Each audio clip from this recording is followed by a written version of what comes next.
All right, you glorious bastards. Welcome back to another deep dive. Hell yeah. Looks like we've got a stack of info on camels here. Specifically, the Wikipedia page. Want to know what's really fascinating about these desert badasses? Oh, absolutely. Let's cut the crap and get straight to the juicy stuff. Let's do it first things first. What the hell is a camel? Well, camels are even-toed ungulates. Ungulates. Yeah, which basically means they're hoofed animals with an even number of toes, like your friendly neighborhood deer or horse. But camels are way cooler. Way cooler. Okay. I'm intrigued. Trust me, they're known for those badass humps. Oh, yeah. And they come in a few different flavors. Flavors, huh? Lay it on me. All right, so you got your dromedary, the one-hump wonder you usually picture when you think camel, right. They're the most common type. And then there's the Bactrian camel, rocking 2 humps. 2 humps. Like a goddamn desert limousine. 2 humps. I'm picturing some serious storage space. Oh, yeah. And lastly, you've got the wild Bactrian camel. Rocking 2 humps, just like their Bactrian cousins, but these guys are critically endangered. Oh, no. Less than 1,000 of them left in the wild, which is pretty fucked up. Damn, that's a shame. We got to protect those 2-humped wonders. Absolutely. Yeah. But before we get all emotional, let's drop some knowledge bombs. Okay, hit me. Did you know the word camel actually comes from the ancient Semitic word gamel? Gamel. Yeah, I bet you didn't learn that shit in school. Nope, definitely not. Hold up. Camels have cousins. Oh. Wikipedia mentions something about llamas and alpacas. Yeah, they're all part of the camelid family, which includes, those fluffy sweater vest wearing animals. Right. Camels just happen to be the most hardcore members, ruling the desert with their humps and I don't give a fuck attitude. Okay, let's talk about those humps. Yeah. Seriously, everyone thinks they're full of water. What's the real deal? That's the classic misconception. Those humps are actually filled with fat, not water. Okay. It's like their built-in survival pack. When food is scarce, they break down this fat for energy, and guess what? A byproduct of that process is water. So it's not a straight-up water tank, but more like a metabolic magic trick. They're masters of turning fat into fuel and hydration, which is a big reason why they can survive those brutal desert conditions. Speaking of brutal desert conditions, Yeah. How the hell do these guys function in that scorching heat? I'd be a puddle of sweat and misery in minutes. I feel you there, but they've got a whole arsenal of tricks to deal with the heat and dehydration. Okay. For starters, their red blood cells are oval-shaped. Oval-shaped? Not round like ours. That means they can flow more easily even when the camel is dehydrated. Damn, nature, you scary. It's pretty slick. Okay. That's badass. What else they got? Their temperature regulation is insane. Mm-hmm. They can handle massive temperature swings without breaking a sweat. But they don't sweat much. Nope, and when they do, it evaporates right at the skin level, which cools them down way more efficiently. Oh. They even reabsorb water from their breath. Talk about water conservation. What? These guys are like the ultimate desert ninjas. Don't forget about their physical features. Too thick coat for insulation, long legs to keep them above that hot sand, Right. and that weird chest pad thing. That pedestal thing. Yeah, that pedestal helps with airflow when they're lying down, keeping them cool. These guys have thought of everything. Okay, color me impressed, but I bet there's more weirdness where that came from. Oh, absolutely. Okay. Let's talk lifespan. Okay. Did you know camels can live for 40 to 50 years? What? Yeah, that's longer than a lot of domesticated animals. No shit. I thought they'd be burned out from that rough desert life after like 20 years, tops. Nope, they're tough as nails. Wow. And speaking of tough, don't let their lumbering bodies fool ya. These bad boys can hit speeds of up to 40 miles per hour in short bursts. Holy fuck, like a hairy Ferrari. More like a hairy Humvee built for both speed and endurance. Damn. And here's my personal favorite. Male camels have this inflatable throat sac called a dulla. An inflatable what now? It's a big, pink, fleshy balloon hanging out of their mouth. Yeah. They use it to attract females during mating season. Seriously, it's bizarre as hell. Yeah. You gotta look this up later. I definitely will. I can't believe I've never seen that before. It's pretty wild. But camels aren't just about weird biology, right? They've got a long-ass history with humans, too. Oh yeah, we're talking millennia camels have been our partners in crime transportation and everything in between since like 3000 BC. Damn, that's older than sliced bread. When did we first start domesticating these bad boys? That's a bit of a debate, my friend. Yeah. Some say it happened in Somalia or South Arabia with the dromedaries. Okay. While others think the Bactrian camel was tamed in Central Asia first. So no clear winner in the camel domestication race. Not exactly, but what's fascinating is that recent discoveries are changing our understanding of camel history. Like, they found camel bones in Israel dating back to 930 BC. Okay, so why is that a big deal? Well, it throws a wrench in some biblical timelines. What? Turns out camels weren't as prevalent in the Middle East as we thought during those times. So the Bible got its camel facts wrong. Now that's some juicy gossip. Let's not say wrong, more like incomplete. The point is, our understanding of camel domestication and their role in ancient societies is constantly evolving. Okay, so camels are rewriting history. What else have these magnificent bastards contributed to society? Their impact is huge, my friend. They revolutionized trade Okay. and warfare with their ability to carry heavy loads across ridiculous distances. Think Silk Road desert caravans, camel cavalry. Wait, camel cavalry, like Yeah. charging into battle on a grumpy spitting steed? Exactly. They even freaked out horses with their smell, Oh my God. giving camel-mounted armies a tactical advantage. No, that's just badass. The Romans, the Persians, even the U.S. Army experimented with camel corps. These animals have seen some shit, man. Hold up. The U.S. Army had camels. That's wild. Yep. It was called the U.S. Camel Corps, stationed in California back in the 19th century. Oh. Didn't quite catch on, though. Damn, what a missed opportunity. Imagine a camel tank division rolling through the desert. Maybe for the best. But the point is, camels have played a crucial role in military history. Right. And their endurance and resilience made them valuable assets. All right, let's fast forward to the present. What are camels up to these days, besides being, memes and tourist attractions? They're still working hard, my friend. Okay, good. Camel milk is gaining popularity worldwide.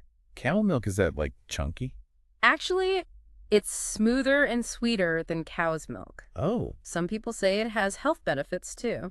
Who knew what about the meat? It's lean and flavorful, often compared to beef. You can find camel burgers, camel steaks, even camel nihari in some places. A camel burger, that's something I gotta try. And let's not forget the textiles. Camel hair is incredibly soft and insulating, used for everything from clothing to blankets. Fantastic. So camels are basically a walking, spitting Swiss Army knife of resources. Pretty much they provide us with food, drink, clothing, transportation, and let's not forget the entertainment factor. You mean those camel beauty pageants? Exactly. They're a huge deal in some countries, with prizes worth millions of dollars. Wait, $1 million camels? What the fuck? Yep, these pageants are serious business. What? They even had a Botox scandal a few years back, with camels getting disqualified for cosmetic enhancements. Damn, that's some high-stakes camel drama. Speaking of drama, what's up with that massive feral camel population in Australia? Wikipedia made it sound like they're taking over the outback. Yeah, what's the deal with that? Back in the 19th century, Australians imported camels for transportation, but when they outlived their usefulness, they were just let loose. Talk about an oopsie, so now they're running amok down under. They're definitely thriving, the population is growing rapidly, and it's causing some problems for local ecosystems and farmers. Damn, that sounds like a recipe for ecological disaster. The Australian government has been trying to control the population through culls, but it's a tough situation. So these once helpful camels are now considered pests. That's a pretty fucked up twist. It goes to show that even the most well-intentioned introductions can have unintended consequences. But hey, on a lighter note, you gotta admit those feral camels are kind of badass in their own way. They're survivors adapting to a whole new continent. True that they're like the ultimate camel rebels now. That's something I can get behind. Hell yeah. All right, so we've covered camel biology, history, culture, their badass adaptations. Yeah. What else is there to dive into? Speaking of rebels, let's talk about the religious significance of camels. Okay. They pop up in both Islam and Judaism. Right. But with some interesting caveats. Yeah, Wikipedia mentioned something about camel meat not being kosher. Right. What's the deal with that? You got it. In Judaism, camels are considered unclean because they don't meet the kosher criteria. Right. They chew their cud, which is one part of it, Mhm. but they don't have split hooves Right. like cows or sheep. So no camel burgers for the kosher crowd. Nope. But in Islam, it's a different story. Camel meat is considered halal, meaning it's permissible to eat. But there are specific rituals and beliefs associated with it. Like what? For example, some Islamic schools of thought say that Muslims need to perform ablution, Ablution. which is a ritual cleansing before praying after eating camel meat. Huh, interesting. So camels are stirring things up in the religious world, too. They've always been a source of fascination and controversy. Yeah. Just look at the story of the prophet Salih in the Quran, where this miraculous camel appears from a rock. Okay, that's some biblical level shit right there. Or how about the story of Muhammad's she-camel, whose resting place actually determined the location of his house in Medina? Damn camels making real estate decisions. Now these guys are legendary. They've left their mark on human history, culture, and religion in ways we're still uncovering. But let's switch gears for a second and dive into camel genetics. Okay, This is where things get really wild. hit me with it. Camels have 37 pairs of chromosomes. Okay, and why should I give a flying F-bomb about that? Hold your horses, hotshot. Yeah. Here's the kicker. Camels can hybridize. Hybridize. Different species, like the Bactrian and the dromedary, Right. can breed and produce offspring.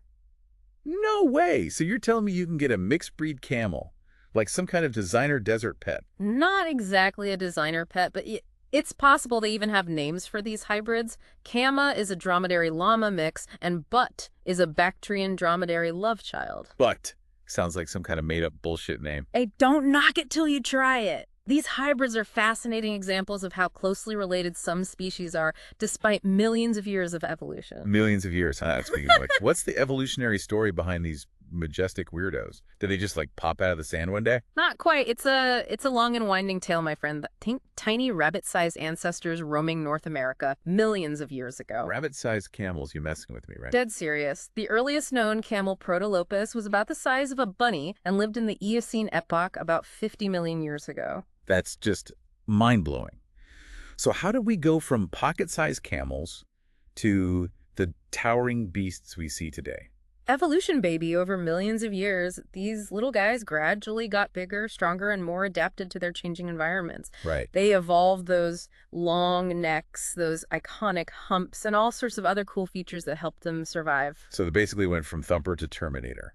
I love it. Something like that. And here's where things get really wild. Camels actually originated in North America. What?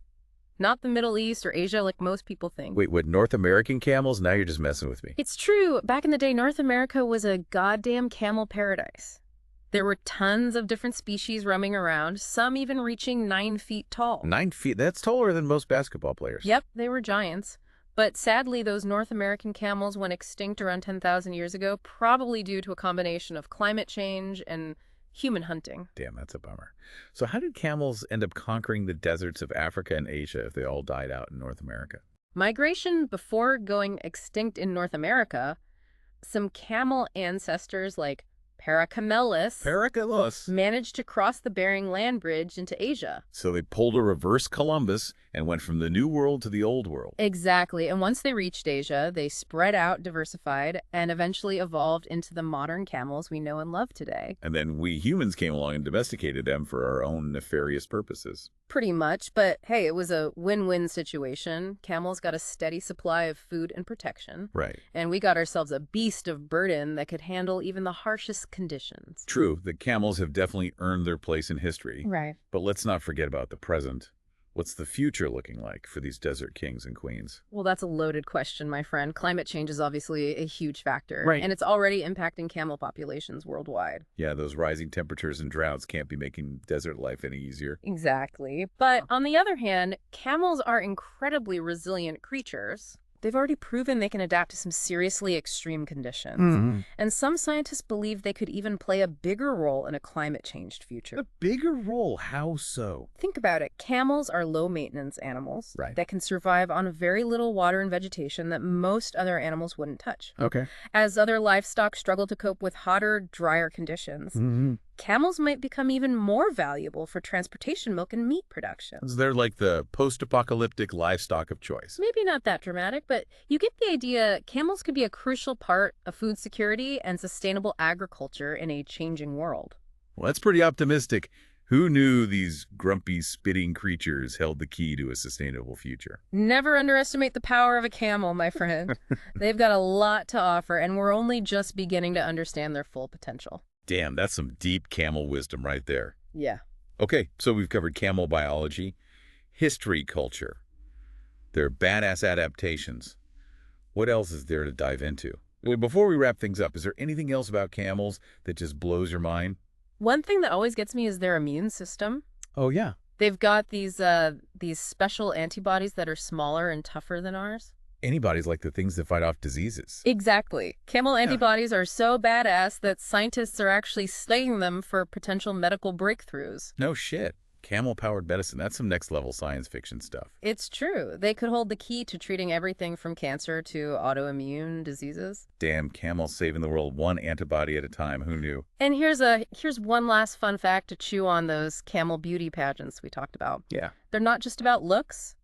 Judges also consider a camel's gait posture and even their personality. So you're telling me there are divas and drama queens in the camel world? Oh, absolutely. Some camels are total hams, strutting their stuff and showing off. Others are more reserved, even a little shy. It's like a real-life camel soap opera. All right, I'm sold.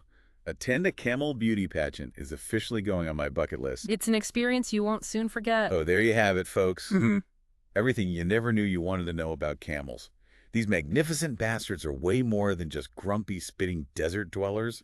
They're biological marvels, historical icons, cultural treasures, and maybe even the key to a sustainable future. It's been a wild ride exploring the world of camels with you. Hopefully you've gained a newfound appreciation for these incredible creatures. And that's a wrap on our camel deep dive. Until next time, stay curious, you glorious bastards.